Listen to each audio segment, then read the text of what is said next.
Dievas taip pamilo pasaulį, jog atidavė savo viengimį sūnų, kad kiekvienas, kuris jį tiki, turėtų amžinai gyvenimą.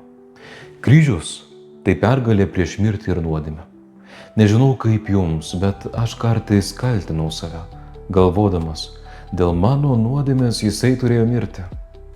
Laikui bėgant supratau, kryžius nėra skirtas kaltės jausmui ugdyti. Jis primena, esu vertas visko viešpaties akise.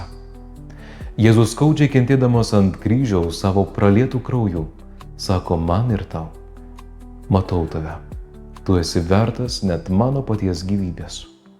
Argi tai nedžiugioji naujiena? Todėl kryžius mums, krikščionims katalikams, yra ypatingas ženklas.